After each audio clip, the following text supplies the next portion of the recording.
हमारे कर्मों का फल हमें बिल्कुल वैसे ही ढूंढ लेता है जैसे हजारों गायों में से एक बछड़ा अपनी माँ को ढूंढ लेता है।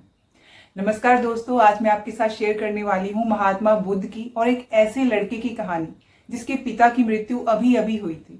उस लड़के ने अभी अभी अपने पिता को खोया था और उन्हें बहुत प्यार करता था। वो बहुत ही ज्यादा दुखी था, बहुत परेशान था, रो रो कर उसकी आंखें सूज गई थी। उसका हाल बेहाल हो गया था।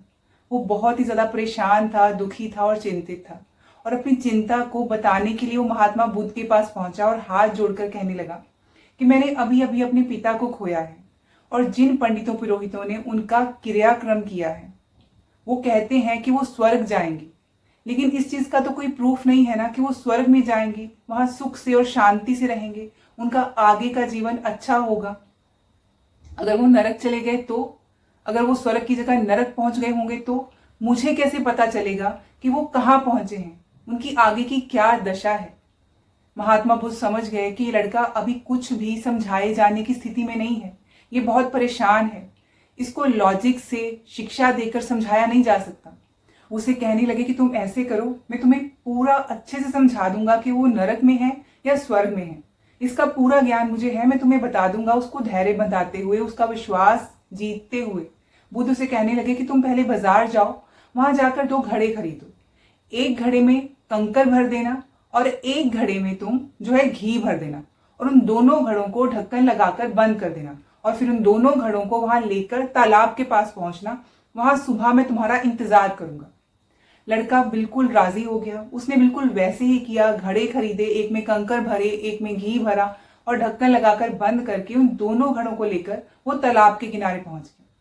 महात्मा बुद्ध वहां पहले से ही मौजूद थे। तो वो लड़का पहुंचकर कहने लगा कि लीजिए, ले आया हूं मैं दोनों मटके, एक में कंकर है और एक में घी है, बताइए अब क्या करना है। महात्मा बुद्ध कहने लगे कि दोनों मटकों को पानी में रख दो।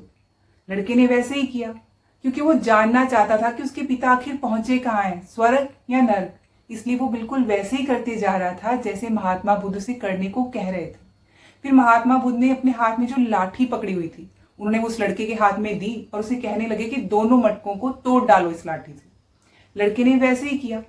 जब उसने कंकर वाला घड़ा मटका तोड़ा तो जो उसमें कंकर थे वो उसमें से निकल कर तालाब के तले पर जाकर बैठ गए, नीचे की तरफ चले गए।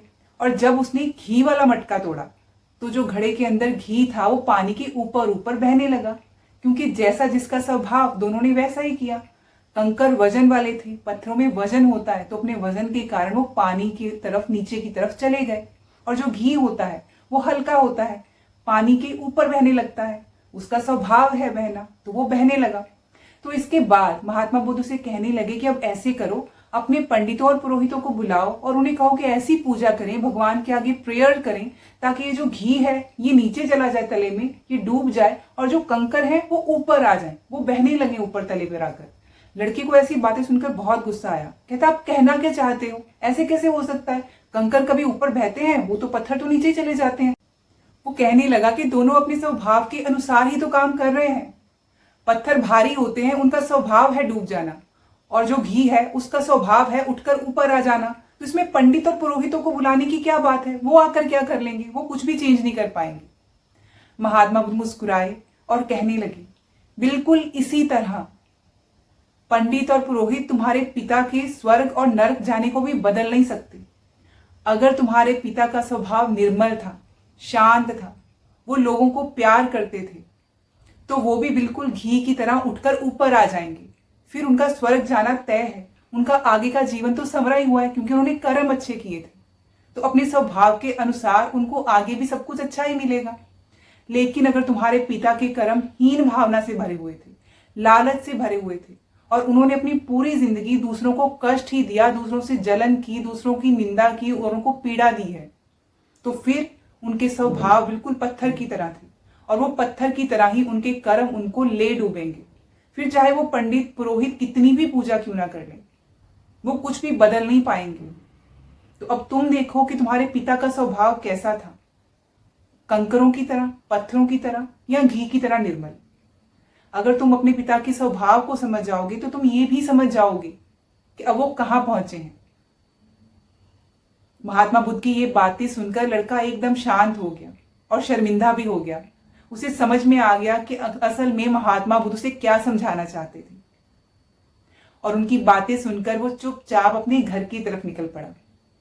मॉरल ऑफ द स्टोरी ये है कि हमें अपने कर्मों पर ध्यान देना चाहिए, ना कि उन तरीकों को ढूंढना चाहिए कि कर्म तो कर दिए, अब इनकी भरपाई कैसे की जाए, चलो थोड़ी पूजा पाठ ज्यादा कर लेते हैं, भगवान माफ कर देंगे। भगवान माफ कर देते हैं, लेकिन अगर आप रोज रोज रोज अपने कर्मों पर ध्यान देते रहेंगे ना, तो फिर बाकी उपाय ढूंढने की जरूरत नहीं पड़ेगी, क्योंकि वो कुछ भी चेंज नहीं कर पाएंगे। चाहे कुछ भी हो, हमें अपने कर्मों का फल भोगना ही पड़ता है। तो आप डिसाइड कीजिए कि आपको पत्थर की तरह बनना है जो आपको ले डूबेगा, या फिर आपके कर्म ऐसे होंगे घी की तरह जो अपने आप ही उठकर ऊपर आ जाएंगे और आपको भी ऊंचा उठा देंगे। Think about it.